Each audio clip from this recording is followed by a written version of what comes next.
My name is Mike, and for the most part I've had a good life. I'm 38, live in a nice home, and own a small share in a construction business. I'm a junior partner, and while I'm not rich, I'm doing well enough to give my wife Sarah and me a comfortable life. Sarah and I have been married for 8 years. We don't have kids, but we've built a life together that I thought was solid. She's always been the center of my world. Sarah has always had big dreams. She loves books, reading them, collecting them, and even writing the occasional short story. Over the years, she's often talked about combining her love of books with her love of good coffee and sweet desserts. She dreamed of opening a themed cafe, a cozy place where people could come to read, sip coffee or tea, indulge in some delicious pastries, and connect with others who share their passion for stories. A year ago, we made that dream come true. Sarah found the perfect location in one of the city's upscale neighborhoods, a charming corner property with big windows and warm lighting. It was ideal for the kind of book cafe she'd always envisioned. The rent wasn't cheap, and the renovations required a significant investment. Sarah was nervous about the costs, but I told her not to worry. I dipped into my savings and took out a small loan to help her get started. When Chapters and Cream opened, it was everything she had dreamed of. The walls were lined with bookshelves. The air was filled with the aroma of fresh coffee and buttery croissants, and the cafe quickly became a hit with the neighborhood crowd. Seeing Sarah smile as she welcomed customers, chatting with them about their favorite books, made me feel like I'd done something meaningful. I was proud to have supported her dream, to give her something she could call her own. But recently, something has been off. At first, it was subtle. Sarah seemed preoccupied, even when we were alone. She started staying late at the cafe more often, saying there was always something to do. I didn't mind. I understood how much work went into running a small business, especially in the first year. But then her behavior began to change in ways I couldn't ignore. She was less affectionate, sometimes distant. She started paying more attention to her appearance, wearing dresses I hadn't seen her in for years, and spending more time than usual in front of the mirror before heading out. I tried to brush it off. Maybe she was just feeling the pressure of running the cafe. Maybe she was trying to make a good impression on her new customers. But as the weeks went by, I couldn't shake the feeling that something deeper was going on. My instincts told me that my wife, my partner, the woman whose dream I had helped bring to life, was hiding something. It was a Thursday evening when Sarah walked through the door with a bouquet of bright yellow roses. I was sitting in the living room, nursing a cup of coffee, trying to catch up on the game I'd missed last weekend. The flowers caught my attention immediately. "You bought flowers?" I asked, surprised. It wasn't like Sarah to do that out of the blue. She smiled, her cheeks slightly flushed. "No, they're not from me," she said, placing the bouquet on the kitchen counter. "They're from a client, a regular at the cafe. His name's Ethan. He brought them in today, said he wanted to thank me for the recommendation I gave him last week." My stomach tightened. "Recommendation?" I asked, keeping my voice as casual as I could manage. "Yeah, about a book. He's really into historical fiction, and I suggested this lesser-known gem about the Civil War. He loved it, apparently, and thought the flowers would be a nice gesture."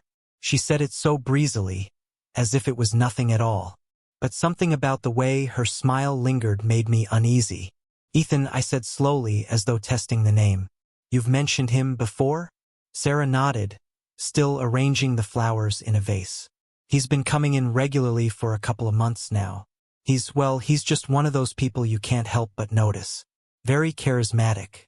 Always has interesting things to say. He's read so many books. It's fascinating."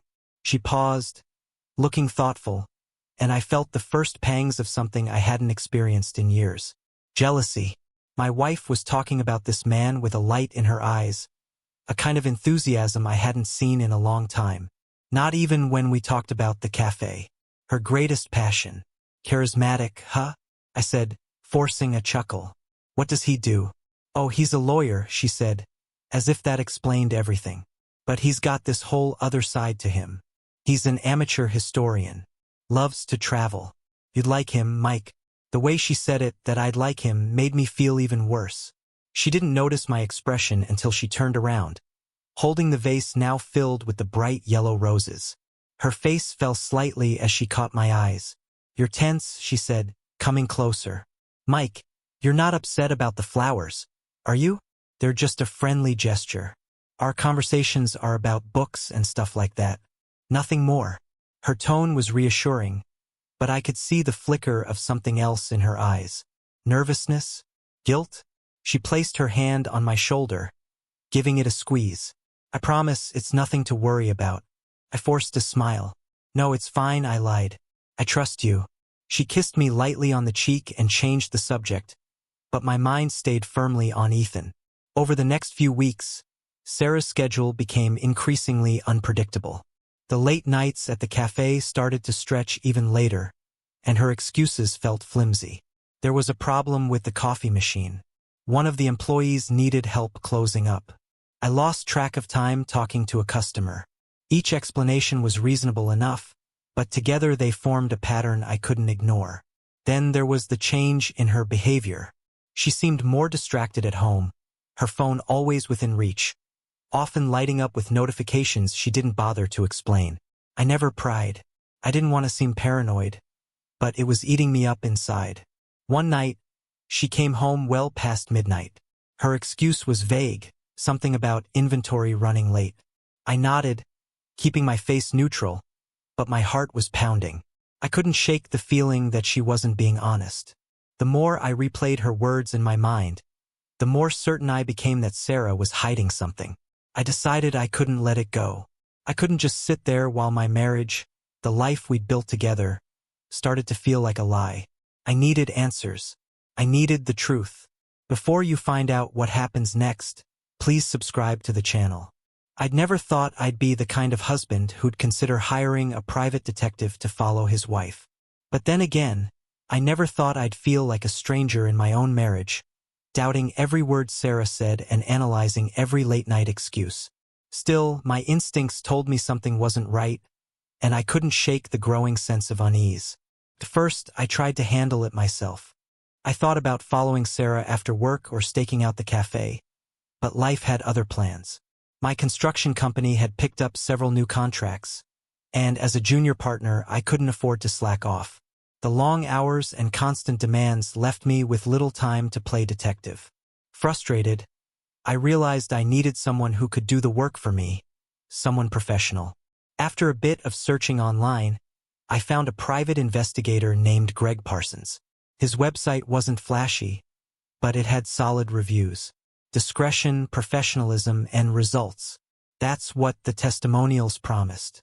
I called him the next morning and arranged a meeting. Greg's office was tucked away in a nondescript building downtown. The man himself was in his mid-40s, with sharp eyes and a calm demeanor that put me at ease immediately. He wore a simple gray suit, the kind that didn't stand out but spoke of quiet competence. "So," he said, leaning back in his chair after I'd explained the situation, "you're not sure if your wife is cheating, but her behavior has changed, and it's raising red flags." "Exactly," I replied. "I don't want to accuse her of anything without proof, but I also can't keep living like this, feeling like something's going on and not knowing what it is." Greg nodded. "This isn't unusual, Mike. Most of my clients come to me with similar concerns. Sometimes it's just a misunderstanding, and sometimes," he paused, giving me a measured look, "sometimes it's not. Either way, we'll get you the answers you need." We discussed the details, her schedule, the cafe, and the name Ethan, which he jotted down in a small notebook. Greg explained his process: discreet surveillance, gathering information, and keeping me updated without raising suspicions. "You'll need to be patient," he said as I stood to leave. "These things take time, but I'll find out what's going on." I shook his hand, feeling a mix of apprehension and relief. For the first time in weeks, I felt like I had a plan. The following month was one of the longest of my life. I buried myself in work, trying not to dwell on what Greg might be uncovering. Every time Sarah came home late or seemed distracted, I reminded myself to wait. Greg would sort it out. Then, about 3 weeks in, Sarah came home unusually excited. "You'll never believe what happened today," she said, practically bursting through the door. "What's up?" I asked, setting my coffee cup down and bracing myself for whatever she had to share. "I lost my phone this morning," she began, her words tumbling out. I think it slipped out of my bag when I was getting groceries. I didn't even realize it was missing until someone called the cafe saying they'd found it. Can you believe that? This kind person tracked me down and returned it. That's lucky, I said, masking my surprise. I know. I thought I'd have to get a new phone. But this guy, he didn't even want a reward, just handed it over with a smile and left. What a good Samaritan. She was glowing with gratitude, but my mind was racing. Could it have been Greg's doing? A way to access her phone or track her movements. The timing seemed too perfect to be coincidence. I didn't press the issue, but her story only fueled my anticipation. The truth, whatever it was coming, and soon. Greg's call came on a Wednesday morning, cutting through the hum of the construction site like a blade. Mike, he said, his voice steady. I've got the information. Can you meet me today? I agreed, my heart pounding. The rest of the day passed in a blur as I replayed every moment, every conversation with Sarah, trying to prepare myself for whatever Greg had uncovered. But nothing could have prepared me for what I saw in his office that evening. Greg handed me a slim folder as I sat across from him. Take your time, he said, his voice calm but firm. We'll go through it together. Inside were printed photos and a USB drive containing videos and screenshots. My hands shook slightly as I flipped through the images. At first, it seemed innocent enough. Sarah and a man I assumed was Ethan sitting at a small cafe table. They were smiling, leaning toward each other as if sharing a private joke. The next photo showed them at a more upscale restaurant. This time their hands were clasped across the table, a quiet intimacy that sent a chill through me. And then there it was, the damning image. Sarah and Ethan standing on a crowded city street, his arm around her waist, her face tilted toward his as they kissed. The sight hit me like a gut punch. My breath caught and I had to look away, struggling to process what I was seeing. Mike, Greg said softly, there's more. He pulled out a tablet and opened a folder of text messages. I managed to gain access to her phone. These are the messages between Sarah and Ethan. The words on the screen felt like a hammer to my chest. Ethan, I can't stop thinking about you. When can I see you again? Sarah, soon I hope. I've been missing you too. I skimmed the exchanges, each message another blow to the life I thought we had. Plans to meet, compliments, inside jokes, and worst of all, declarations of feelings that should have been reserved for me, her husband. My thoughts spun in every direction at once. How had it come to this? I'd given Sarah everything, my love, my support, my money to open her cafe. And this was how she repaid me? I felt a mix of anger, humiliation, and heartbreak, the emotions tangling into a storm that threatened to consume me. The images and messages blurred as tears stung my eyes, but I quickly blinked them away. I couldn't afford to break down. Not now. Are you okay, Mike? Greg's voice grounded me. I nodded stiffly, swallowing the lump in my throat. Thank you for this, I said, closing the folder. I needed to know. That night I barely slept. My mind raced with memories of Sarah. Her laughter, her smile, the way she'd been so excited when the cafe opened. It was hard to reconcile the woman I loved with the one in the photos, but the evidence was clear. Sarah had betrayed me. By morning, my despair had hardened into resolve. If Sarah wanted to throw away our marriage for Ethan, fine, but I wasn't going to let her take advantage of me any further. I made an appointment with a lawyer, a sharp divorce attorney named Rachel Simmons. Her reputation for handling high-stakes cases was exactly what I needed. Mr. Hayes, she began, her tone professional but sympathetic. How can I help? I laid out the situation, showing her the folder Greg had given me. She went through it carefully, her expression giving nothing away. Based on what you've told me, you're in a strong position, she said after a moment. This is a no-fault state, but the evidence of infidelity will work in your favor when negotiating the division of assets. We can argue that her actions effectively ended the marriage. What about the cafe, I asked. I paid for most of it. I don't want her to walk away with everything. Rachel nodded. If we can show that you were the primary financial contributor, we can negotiate for a larger share of marital assets to offset that. You'll also want to gather records, bank statements, receipts, anything that shows your investment. Her calm, methodical approach gave me a sense of control I hadn't felt in weeks. We discussed strategy, focusing on minimizing Sarah's claims and ensuring I could keep the assets I'd worked so hard to build. Mike, Rachel said as we wrapped up, I know this is difficult, but you're doing the right thing. You deserve a clean break. Driving home, I felt a mix of sorrow and determination. The road ahead wouldn't be easy, but I was ready to face it. Sarah had made her choices, and now I was making mine. The next month was one of the strangest of my life. I smiled when I needed to, shared meals with Sarah, and even let her kiss me on the cheek as she left for work each morning.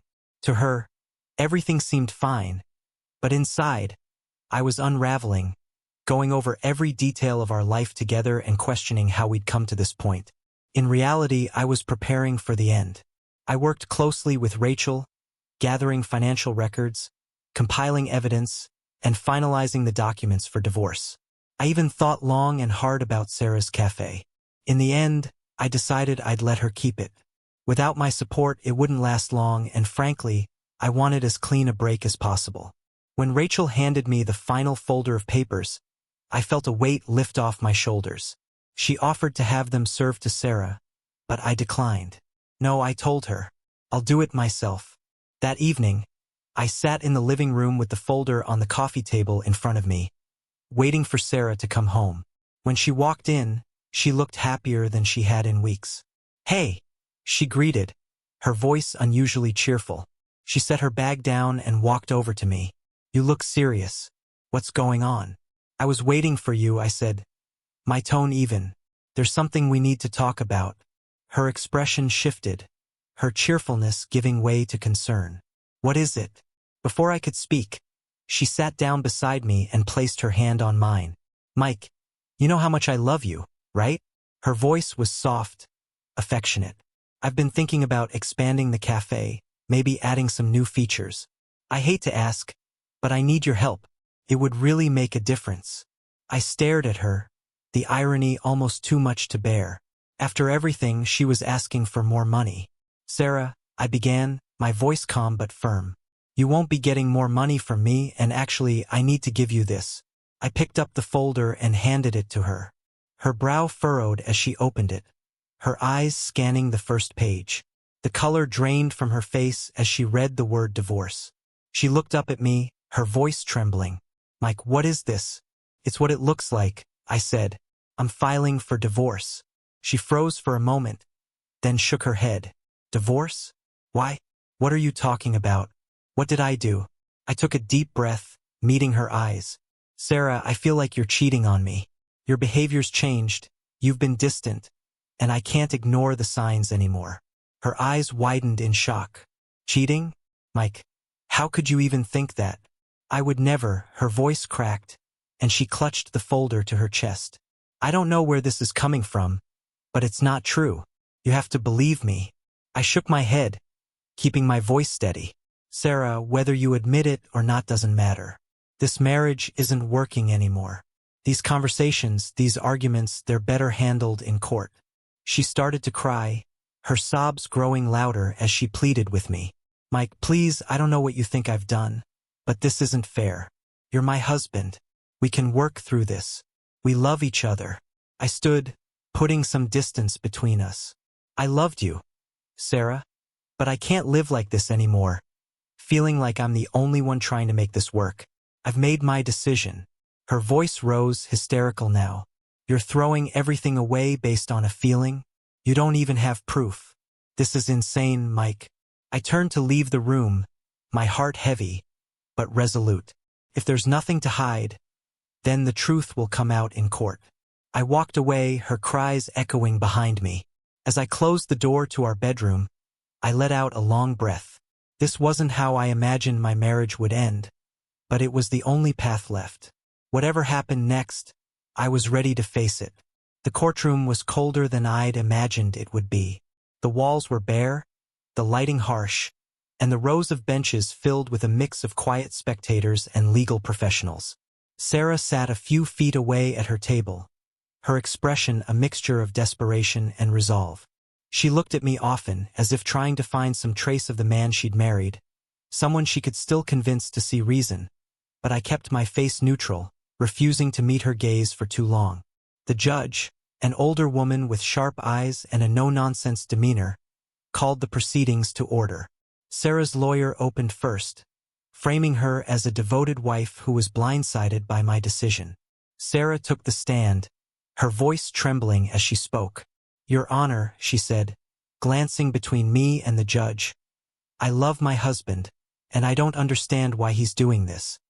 He's been distant, cold, and unwilling to even talk to me. I believe he's going through something, and I'm asking for time to save our marriage. We've been together for 8 years. That's not something you just throw away." Her plea was heartfelt, and for a brief moment I felt a pang of guilt. But then Rachel, my lawyer, rose to her feet and began her work. "Your Honor," Rachel began, her tone calm and deliberate, "while my client acknowledges the years he and Mrs. Hayes have spent together, we are here today because that trust has been irreparably broken. The evidence we will present will make clear that Mrs. Hayes has been unfaithful to her husband." The first pieces of evidence were the photos of Sarah and Ethan at the cafe, seemingly innocent but laying the groundwork. Then came the pictures from the restaurant, where their conversation grew more intimate, their hands entwined across the table. Sarah's lawyer objected, calling the images circumstantial. "Mrs. Hayes has many clients who visit her cafe," he argued. "This man, Ethan, is one of them. There's no proof that these meetings were anything more than professional." The judge nodded and Rachel continued, unfazed. "Let's move forward, then." The next image hit like a thunderclap, Sarah and Ethan kissing on the street, oblivious to the world around them.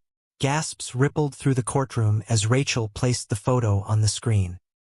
"Mrs. Hayes," the judge said, her tone stern, "do you have an explanation for this?" Sarah hesitated, her composure cracking. It's not what it looks like," she said, her voice unsteady. "Ethan is just a friend, a client, a like-minded person. We were caught up in the moment. It was a mistake, but it didn't mean anything." I clenched my fists under the table, anger surging as she downplayed what had been months of deceit. Rachel pressed on, presenting text messages that erased any lingering doubts. The messages revealed intimate conversations, plans to meet, and expressions of affection that Sarah couldn't explain away. By the time Rachel finished, Sarah was pale, her confidence shattered. The judge looked at her with a mix of pity and disappointment. "Mrs. Hayes," the judge said, her voice firm, "this evidence is clear. Your actions constitute infidelity under the law. We will now move to the division of assets." This was where I felt my preparation pay off. Rachel outlined my financial contributions to the marriage, the pre-divorce measures I'd taken to protect my personal assets, and my decision to voluntarily leave the cafe to Sarah. "Mr. Hayes understands that his wife's cafe was her dream," Rachel said. "He has no interest in claiming it, despite his significant financial investment in its establishment." The judge nodded approvingly. Sarah looked stunned, as if she couldn't believe I was being so generous. But when Rachel proposed selling the house and splitting the proceeds, Sarah's expression darkened. She wanted to keep the house, but Rachel made it clear that such an arrangement wasn't feasible given her financial situation. The judge ruled in my favor on all counts. My assets were protected, the house would be sold, and Sarah would keep the cafe. After the trial, Sarah tried repeatedly to reach me. She called, texted, and even showed up at my office once, begging to talk. "Mike, I made a mistake," she said one evening when I finally answered the phone. "I didn't realize what I had until I lost it. Please, let's start over." But I couldn't. Trust was the foundation of any relationship, and Sarah had demolished it. I told her as much. "I can't believe you anymore, Sarah," I said. "You lied to me for months, and now you expect me to act like it never happened? You can't do that." She cried, pleaded, but I stayed firm. The trial had been the final chapter in our story, and there was no going back. Selling the house was a bittersweet experience. It had been the backdrop to 8 years of marriage, filled with laughter, love, and the memories of what I thought was a happy life. But as I signed the final paperwork and watched the real estate agent hand Sarah her share of the proceeds, I felt a sense of closure.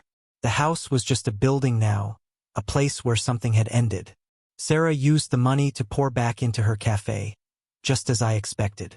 She expanded the menu and even hired a few more staff to try and attract more customers. First, it seemed like things might work out for her. I drive by occasionally and see the cafe bustling during the mornings. But the glow didn't last. Over time, the cracks began to show. Without my financial support, Sarah struggled to cover the mounting costs. She took out loans to keep things afloat, but it only delayed the inevitable. Reviews mentioned long wait times, inconsistent food quality, and a lack of Sarah's usual charm.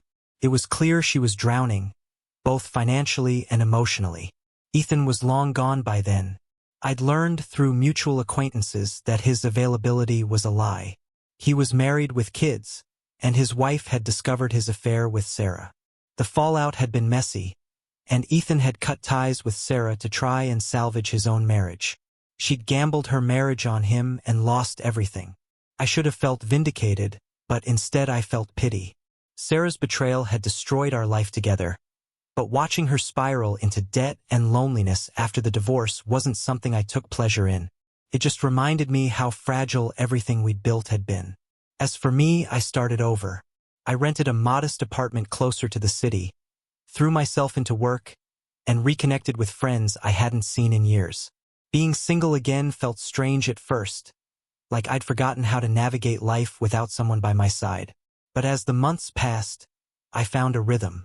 I decided early on that I wouldn't rush into another relationship. The wounds from my marriage were still too raw, and I needed time to rediscover who I was outside of being Sarah's husband. So I embraced the bachelor life, not the wild kind, but a quieter version where I could focus on myself. I started hiking on weekends. Slowly but surely, I began to rebuild my life on my terms. Life moves on, and so did I. Maybe one day I'll meet someone new, someone who values trust and loyalty as much as I do. But for now, I'm content. The scars from my marriage remind me of the lessons I've learned, and the peace I found reminds me that I made the right decision. If you enjoyed the story, please subscribe to the channel. I wish you a great mood and good luck.